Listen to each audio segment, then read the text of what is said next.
So hi everyone, this is doctor Aman Tilak. आज की video में बात करेंगे कि अगर मैं आपकी जगह पर होता तो लास्ट के 4 महीने नीट 2024 के लिए क्या करता, इन केस मैंने किन भी रीजंस की वजह से अपनी नीट की प्रिपरेशन अच्छे से नहीं की थी और मैं लिटरली मान लूं कि मैं एक जीरो लेवल पर केवल मैंने क्लास 11th पास किया और किसी तरीके से मैं क्लास 12th पास कर जाऊंगा या करी है, और अगर ड्रॉप कर रहा हूं या फिर क्लास 12th का एग्जाम देने वाला हूं, बस मुझे नीट जो है कुछ भी करके फोड़ना है, तो मैं क्या करता आपकी जगह पे होता। तो पहली चीज तो मैं हार बिल्कुल भी नहीं मानता, जी जान से अपनी पूरी मेहनत लगा देता, but at the same time थोड़ा प्रैक्टिकल रहता।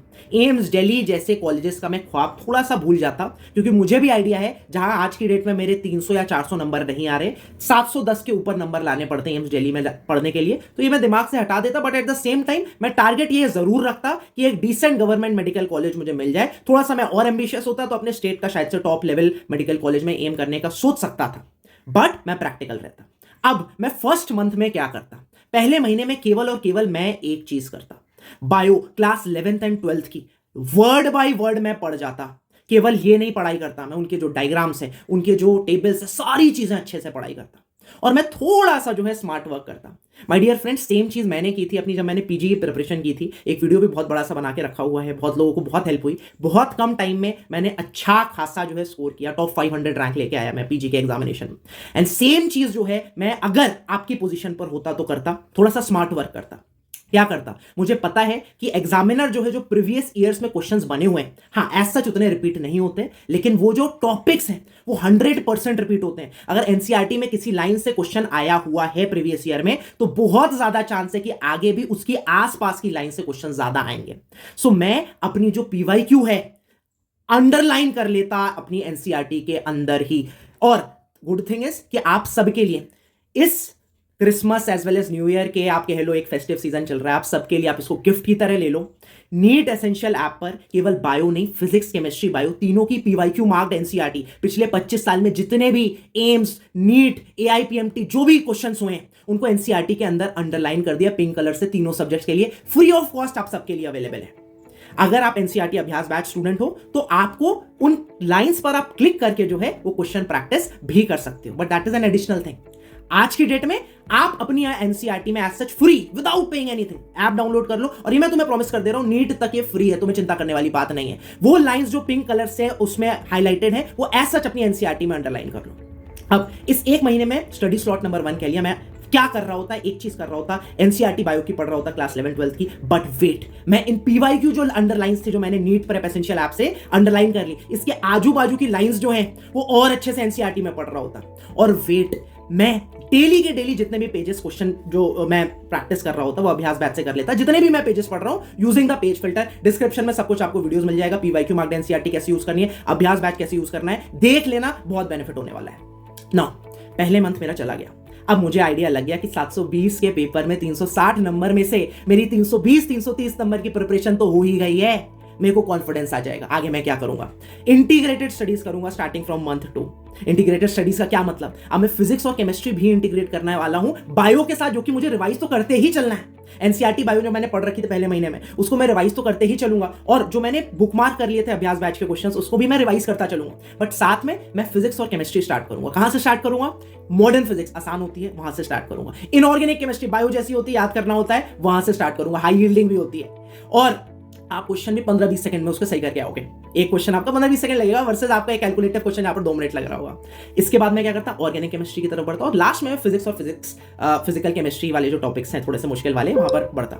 मैं उन टॉपिक्स पर ज्यादा प्रायोरिटी देता जहां पर की प्रीवियस ईयर क्वेश्चंस आए हुए हैं, वहां पर उन लाइंस और उन टॉपिक्स उन चैप्टर्स पर ज्यादा फोकस करता जहां पर की प्रीवियस ईयर क्वेश्चंस ज्यादा आए हुए हैं। और ये मुझे पता लग जाता है एनसीईआरटी अभ्यास बैच में अगर मैंने एनरोल किया होता तो मैं पीवाईक्यू को साथ साथ अटेम्प्ट भी कर लेता, लेकिन अगर मैंने नहीं भी किया है तो नीट प्रेप एसेंशियल ऐप पर मुझे पता था पीवाईक्यू मार्क्ड एनसीईआरटी फ्री है, वहां से अंडरलाइनिंग मैं देख लेता, और एज सच वो वाली चीजों को बहुत अच्छे से पावर मोड में मैं कंसोलिडेट कर रहा होता और अच्छे से उनको उन टॉपिक्स को पढ़ रहा होता। अब यहां पर एक दोस्तों बात जो आती है वो थोड़ा सा लगता है कि आपके पास दिन कितने बचे हैं। अगर आप ऐसे गिनने में आ जाओगे तो 120 plus minus 10 days depending on आप ये वीडियो कब देख रहे हो, उतने बचे हुए हैं। बट वेट अ मिनट, इन 120 दिन में आपको कितने चैप्टर्स करने, 79 चैप्टर्स करने हैं, हाँ 97 चैप्टर्स नहीं कर रहे हैं। अब मैं इस डिस्कशन में नहीं बढ़ने वाला कि आपके वो जो ओल्ड एनसीईआरटी के जो चैप्टर्स हैं जो अभी नीट के सिलेबस में लिखे हुए हैं थोड़े से, और बाहर बाहर की भी चीज़ें जो हैं वो पहले यार 79 चैप्टर्स अच्छे से कर लो, वो सब पे डिस्कशन पे बाद पे आना, ठीक है, वो सब टॉपर लेवल चीजें हैं, वो सब अभी छोड़ दो, पहले यार ये 79 चैप्टर्स नई एनसीईआरटी के अकॉर्डिंग प्रिपेयर कर लो। अब मैं अगर डिवाइड करूंगा 120 डिवाइडेड बाई 80 के आसपास, तो 1.5 डेज पर चैप्टर आता, लगता है यार 1.5 दिन में एक चैप्टर तो किया जा सकता है। बट वेट अ मिनट, तुम्हें बात जो समझनी है, इन 120 दिन में तुम्हें क्या लग रहा है तुम 1.5 दिन में एक चैप्टर करे जाओगे? तुम नीट के दिन पे तुम्हें कुछ याद होगा? नहीं भाई, कुछ नहीं याद होगा तुम्हें जो आज की डेट में पढ़ रहे हो। तुम्हें थोड़ा स्ट्रैटेजिकली जो है वो पढ़ना है। क्या करना है? लास्ट के 40 दिन है वो खाली छोड़ दो, उसमें क्या करना है तुम्हें, लास्ट जो 30 डेज है उसमें आपको रिवीजन 1 प्लान करना है, और लास्ट के जो 7 से 10 दिन है उसमें तुम्हें लास्ट रिवीजन अपना प्लान करना है, जहां पर वॉलेटाइल टॉपिक्स हो गए, फॉर्मूलाज हो गए, रिएक्शंस हो गए, जो चीजें तुम भूल रहे हो, वैल्यूज बेस्ड जो वैल्यूज होती है वो सब रटने वाली चीजें हैं। अब तुम्हें पता कैसे चलेगा कि लास्ट के 7 से 10 दिन में आपको क्या पढ़ना है? उसके लिए अभी से तुम्हें प्रिपेयर करना है। This is what I have done. पहली रीडिंग में अपनी जो 80 दिन की तुम्हारे पास बची है उसमें आप हाईलाइट कर लो चीजें जो आपको नेक्स्ट 30 डेज के जो स्लॉट में रिवाइज कर रहे हो वो पढ़ने वाले होंगे। As well as bookmark कर लो उन क्वेश्चंस को जिनको आपको 30 डेज में रिवाइज करना है। इन 30 डेज में क्या करना है? स्टार मार्क कर देना उन चीजों को जो तुम्हें लगता है लास्ट 7 से 10 दिन में तुम पढ़ पाओगे। ऐसे हर बार जब भी आप पढ़ रहे हो you will be planning your next revision. Trust me, same चीज मैंने भी कर रखी है और अपने पीजी प्रिपरेशन में it actually works, trust me on this. अब बच्चे तो यार 80 दिन ना, तो 1.5 से 1 चैप्टर पर डे हो गया। अभी थोड़ा सा रुक जाओ। एक दिन से क्या मतलब था? एक दिन से मेरा मतलब था कि 8 से 14 घंटा पढ़ रहे हो। 8 से 14 घंटा, ऐसे इतना बड़ा वेरिएशन क्यों? अरे भाई कुछ बच्चे कोचिंग जा रहे हैं, उनका अभी कोचिंग खत्म नहीं हुई है, लेकिन 8 दिन में 8 घंटा मैं मानता हूं आप सेल्फ स्टडी के पढ़ रहे होगे। 14 घंटा वो जो बहुत डेडिकेटेडली पढ़ रहे हैं, बहुत मुश्किल होता है, लेकिन 8 घंटे तो मिनिमम पढ़ने ही पढ़ने हैं टाइमर से। अगर नहीं पढ़ो तो भूल जाओ भाई, नीट 2024 के लिए मत प्रिपेयर करो, फिर 2025 के लिए पढ़ो, है ना। बहुत सिंपल सी बात बताता हूं तुम्हें। अब तुम्हारे पास किस तरह के तुम्हें लगा कि चलो 8 घंटा मैं कोचिंग जा रहा हूं, ठीक है, 8 घंटा बचा एक चैप्टर के लिए। रुक जाओ भाई, मॉक टेस्ट भी तो दे रहे हो, जिस भी कोचिंग में तुम एनरोल्ड हो उसका टाइम भी तो सब्सट्रैक्ट करोगे, उसको एनालाइज भी तो कर रहे हो मॉक टेस्ट को। तो किसान के 6 से 7 घंटा होने एवरेज बचा तुम्हारे पास पर चैप्टर का। अभी भी थोड़ा सा आप सोचो कि भाई 6 से 7 घंटा है, डुएबल लगता है। बट आगे मैं तुमसे ना एक क्वेश्चन पूछूंगा उसी चैप्टर से जो कि तुमने पढ़ा होगा, क्लास 12 का चैप्टर रिसेंटली ही पढ़ा होगा, ह्यूमन हेल्थ एंड डिजीज का। In malaria, the female Anopheles mosquito is A. host, B. Vector, C. both, 4. neither host nor vector completely. अब you'll be interested to know 10,000 बच्चों ने इस क्वेश्चन को, जिसको कि मैंने टेलीग्राम चैनल पे अपने डाला था, एनसीईआरटी अभ्यास बैच का क्वेश्चन है, डाला, और ज्यादातर बच्चों ने उसको वेक्टर की तरह मार्क किया। उन्होंने एनसीईआरटी पढ़ी तो थी लेकिन अप्लाई नहीं कर पाए इस लाइन को जहां पर क्लियरली लिखा था, it is interesting to note that the malarial parasite requires to host humans and mosquitoes to complete its life cycle. The female anopheles mosquito is the vector 2। Now that is what I say कि केवल आपको chapter नहीं पढ़ना है, आपको ready होना है कि भाई आप उसे अप्लाई कर पाओ। वो कब आएगा? जब तुम क्वेश्चन प्रैक्टिस करोगे। ऐसे ही 10 जो है अलग, इस वाले क्वेश्चन से अलग 10 इंटरेस्टिंग क्वेश्चन आप ऐसे समझ लो, एनसीईआरटी अभ्यास चैलेंज मैंने नाम दे दिया, मेरे टेलीग्राम चैनल अमन तिलक ऑर्गेनाइजेशन पर डाले हुए हैं। इनमें से अगर आप 5 भी सही करते हो, 5, तो मैं मानूंगा तुम्हारा गुड कमांड है एनसीईआरटी पे। 7 सही कर लेते हो तो मैं मानता हूं ग्रेट कमांड है एनसीईआरटी पे। अगर 9 सही कर लेते हो या 10 में 10 सही करते हो तो तुम एम्स दिल्ली के डिजर्विंग कैंडिडेट हो ना। इसके अलावा तुम्हें बहुत ही अच्छे सारे चैप्टर्स के updated syllabus based downloadable notes मिलेंगे, तो प्लीज चेकआउट कर लेना, डाउनलोड कर लेना, बहुत हेल्प हुई है लोगों की, तुम्हें भी हेल्प होने वाली है। अब तुम्हें ये बात तो समझ में आ गई होगी कि मुझे केवल पढ़ना नहीं है, उसके अलावा क्वेश्चन प्रैक्टिस भी करनी है उस चैप्टर से टू कंसोलिडेटेड, तभी मेरे 360 में से 350 340 नंबर आने वाले हैं। So what does reading one chapter mean? It means कि तुमने उसे पढ़ा तो सही, लेकिन जब तुम पढ़ रहे हो, 1-2 पेज पढ़ते जा रहे हो, एक पेज पढ़ा तुमने, फिर आंख बंद करो, सोचो उस पेज पे क्या लिखा था। जब चैप्टर पढ़ लिया तो सोचो कि हर एक पेज पे क्या क्या लिखा हुआ था। That is what is known as active recall.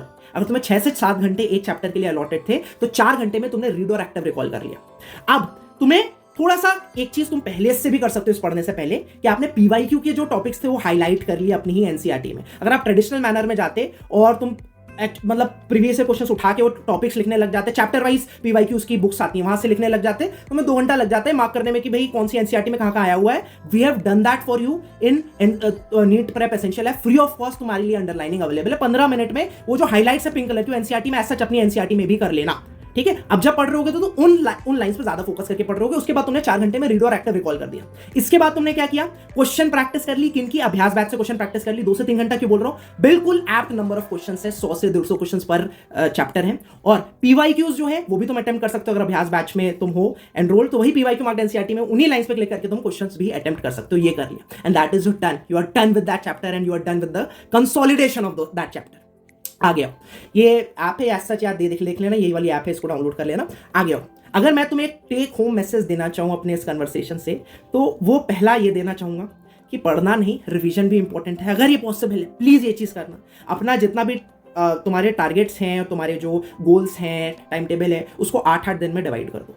पहले 6 दिन में तुमने टारगेट लिया जो भी पढ़ने का, 7वें दिन पे उन 6 दिन का जो है वो रिवाइज कर लिया, और 8वें दिन तुमने अपने इम्परफेक्शंस को प्लान करने के लिए दे दिया, because humans are not perfect beings. तुम प्रोक्रेस्टिनेट करोगे, it is better you plan for your imperfections. 8वां दिन तुमने लेफ्ट ओवर टॉपिक से लिए, जो तुम 6 दिन के टॉपिक से नहीं कर पाए वो के लिए रख दिया, और जितना छूट गया वो छूट गया। अब आप 9वें दिन से नए स्टडी स्लॉट पर आ गए। नेक्स्ट, डेली के डेली क्वेश्चन प्रैक्टिस करनी है अभ्यास बैच से। डिस्क्रिप्शन में आपको सारे लिंक मिल जाएंगे। इससे पहले एक बार टेलीग्राम पे आ जाना मेरे चैनल पे, और ये 10 क्वेश्चन जरूर से अटेम्प्ट कर लेना। तुम्हें मजा आ जाएगा, तुम्हें समझ में आ जाएगा कि मैं क्या बोल रहा हूं, क्यों इंपॉर्टेंट है क्वेश्चन प्रैक्टिस। पीवाईक्यूज बहुत इंपॉर्टेंट है, उनको आपको नहीं छोड़ना। पीवाईक्यू मार्क्ड एनसीईआरटी तुम्हें नीट प्रेप एसेंशियल ऐप पर कॉम्प्लीमेंट्री इस फेस्टिव सीजन में मिल रही है, तो डाउनलोड करो और मजा उठाओ उस ऐप का। एज वेल एज मैं तुम्हें बोलूंगा एक चीज, अगर तुम ये कर सकते हो, नीट 2024 के लिए प्रिपरेशन करते रहो, but I would say NEET 2025 के लिए एनसीईआरटी अभ्यास बैच में एनरोल करो, और 24 में सेलेक्ट होकर एक किसी भी नीडी बंदे को उस बैच को गिफ्ट करो। तुम्हें भी बेनिफिट होगा, उसको और भी बेनिफिट होगा। It is like sharing is caring. I will bid you bye bye and wish you all the very best for your future. Hope you crack NEET, and थोड़ा सा मैं प्रैक्टिकलिटी तुम्हें समझा पाया हूँ इस वीडियो से, मुझे लगता है, और अब तुम अच्छे से स्मार्ट वर्क मैनर में पढ़ाई करोगे, यही मैं चाहता हूं। अच्छा लगा चैनल तो hit the like button and click on the subscribe button so that you never miss an update. Bell icon भी यार प्लीज दबा देना। कमेंट करके बताओ कौन सा नेक्स्ट टॉपिक चाहते हो मेरे साथ वीडियो में, जिसमें सबसे ज्यादा लाइक होगी उस पर मैं नेक्स्ट जो अपना वीडियो हो बनाऊंगा। Bye bye.